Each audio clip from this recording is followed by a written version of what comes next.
I'm telling you right now, I'm the one talking to you, and I'm a police officer in the state of Nevada, so I'm going to tell you right now, if you refuse to answer my questions, I will arrest you.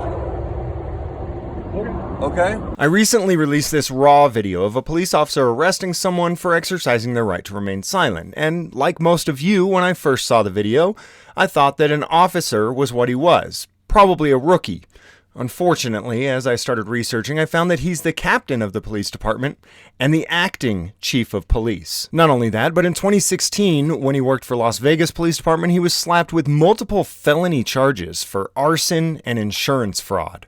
Then as I started researching the jurisdiction and authority of tribal police, I found that they have none over U.S. citizens who aren't tribe members, even on the reservation. Tribal police also cannot even issue citations or summon you to tribal court unless you are a tribe member. On every other reservation in the U.S., citations to non-tribe members are issued either by state, county, or federal police. Yes, even on reservation land. And you are summoned to either a state, county, or federal court, not a tribal court. And you're probably wondering, how did a piece of work like this end up becoming the captain and acting police chief of an entire department?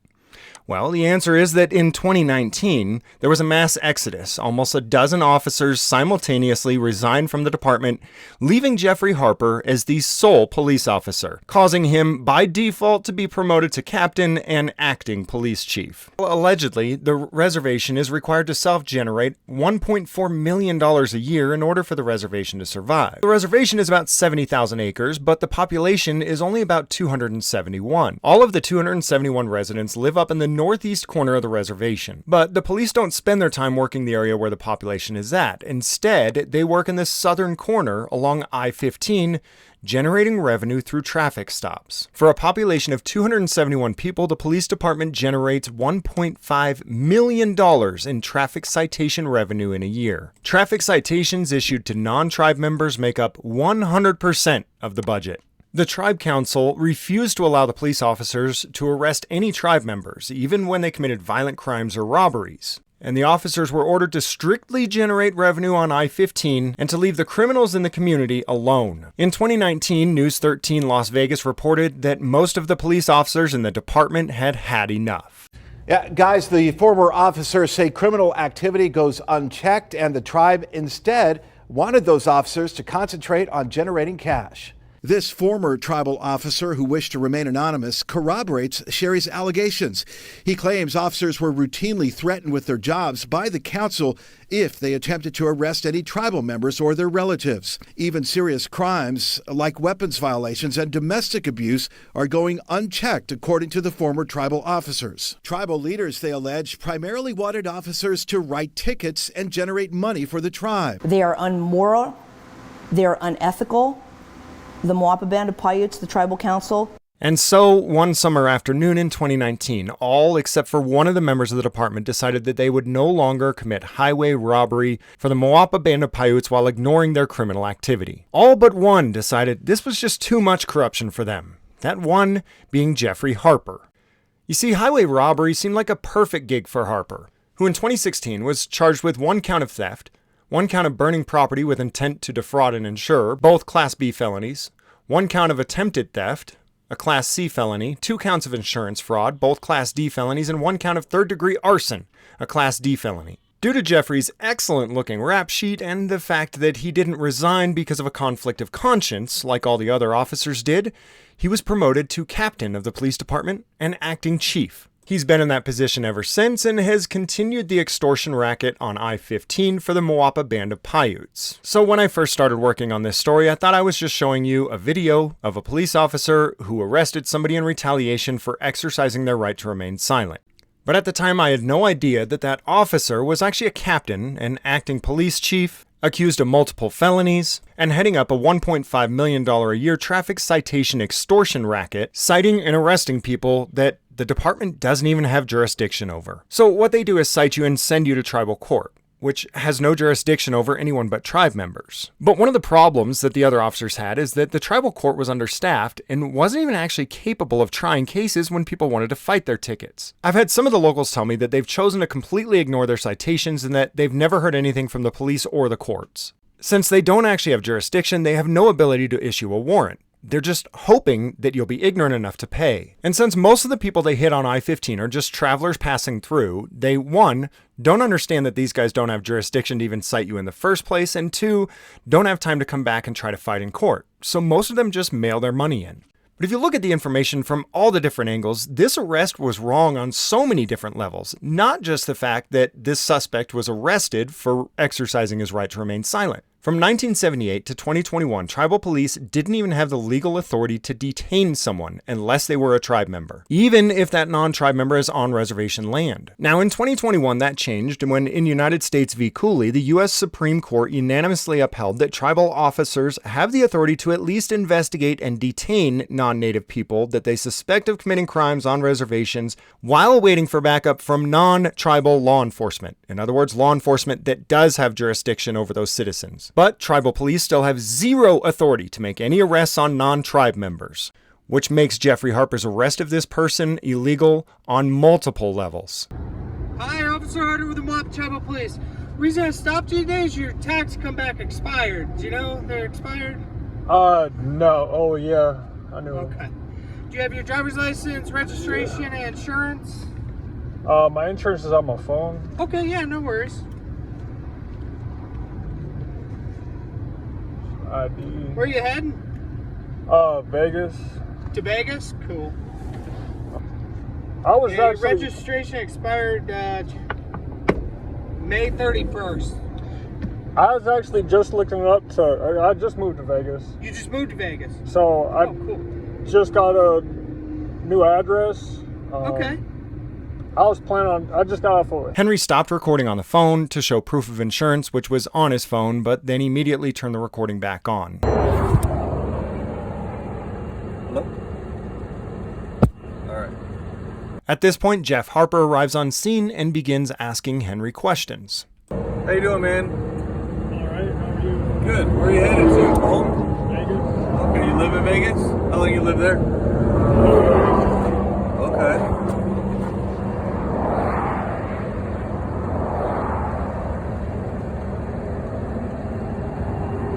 You do realize that your car has no registration on it right now and it's expired?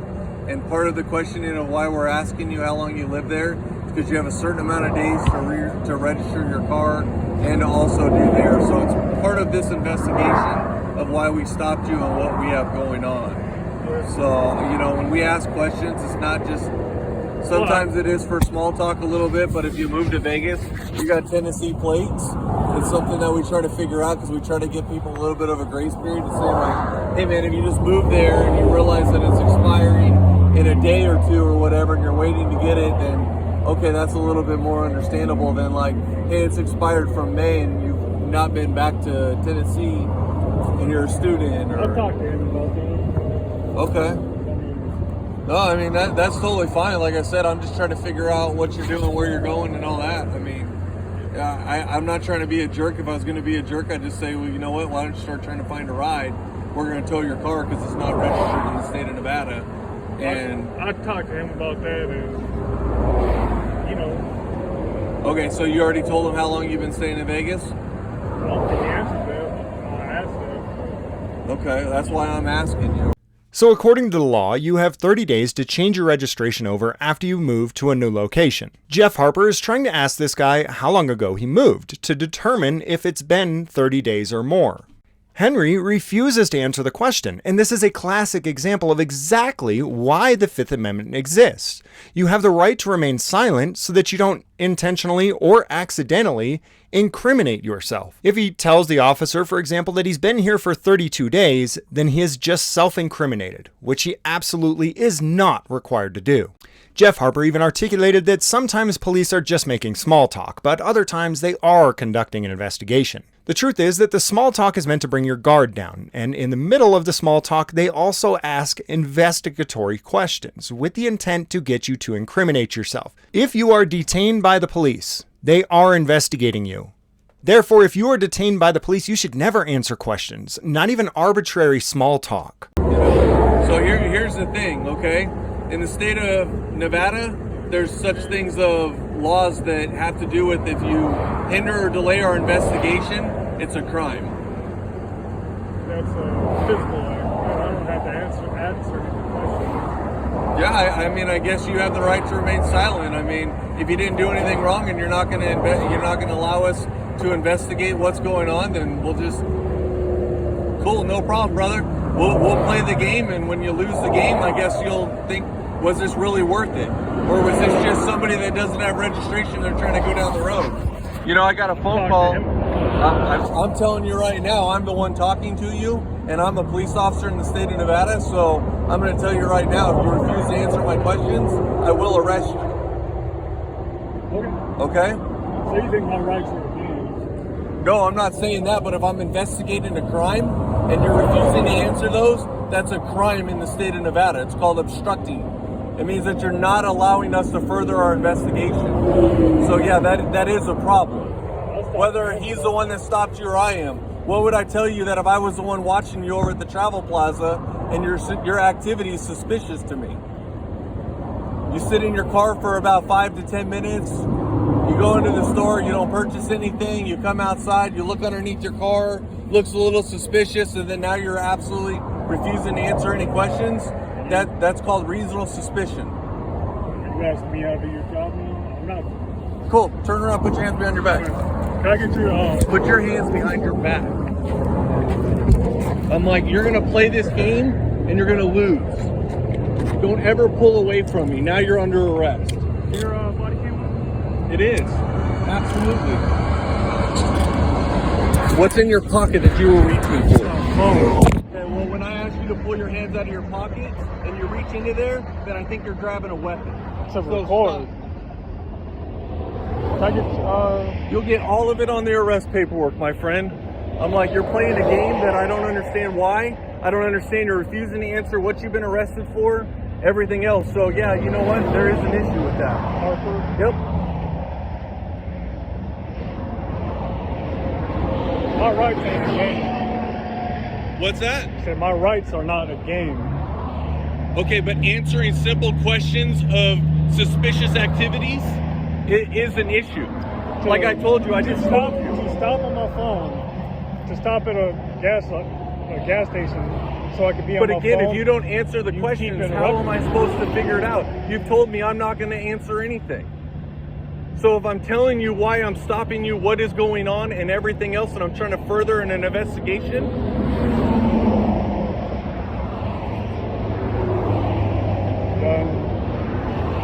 go ahead. What do you have to say? So at this point, Jeff Harper actually articulates that his officer has been watching Henry for the last 15 to 30 minutes, and that he observed him go into a store, not purchase anything, come out, look under his hood, and then sit in his car for 10 minutes before driving away. He declared that this activity is suspicious. Previously, the only question Harper was demanding he answer was how long ago he moved here. Now he's demanding that Harper explain all of his activity for the last 15 to 30 minutes. Henry has made it perfectly clear that he wants to assert his right to remain silent.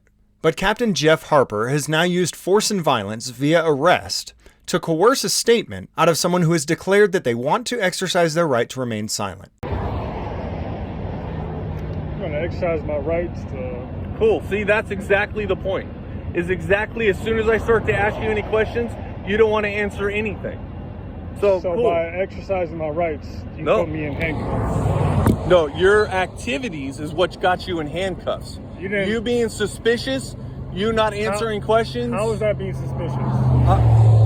To stop somewhere, to park, to use the restroom, and now you're walking away. Being real unprofessional. You want to listen now? Now do you want to talk? Every time I've tried to ask you anything, all you want to do is say that you don't want to talk. So if you want to talk to me, absolutely, I'm here to listen to you. But again, you keep cutting me off. Are you going to allow me to go ahead. Go ahead, sir. I stopped there to use the restroom. I'm sure y'all seen that. Came back out, sat on my phone, because I didn't want to be driving while on my phone. There was leakage under my car, which I checked. Somehow that's suspicious. How is that suspicious? Go ahead, I'm allowing you to talk. Go ahead, keep going. Done for now. So now, under the force and violence asserted by Jeff Harper via arrest, Henry decides to explain his activities. After Henry explains all of his actions, Harper is upset that there was no crime, so he continues to pry for more. But there just isn't anything else. To me, Jeff Harper seems like the kind of guy who will coerce a murder confession out of someone who never committed a murder. Respond. Please respond. How is that suspicious? You'll see everything in either a arrest report or your citation. With your name on it? Yep. Okay. Did you start a tow yet? Henry told me that he was detained in handcuffs by his estimate for about 30 to 40 minutes before being released. His vehicle was not impounded, and he was not actually arrested or cited with interference or obstruction.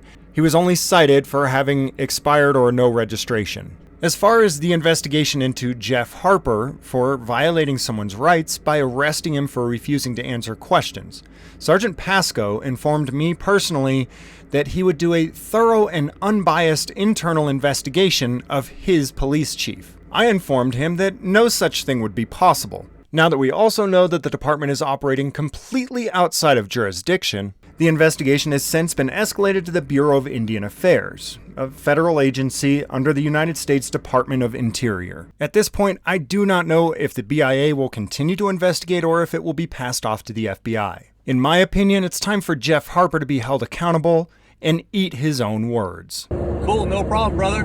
We'll play the game, and when you lose the game, I guess you'll think, was this really worth it?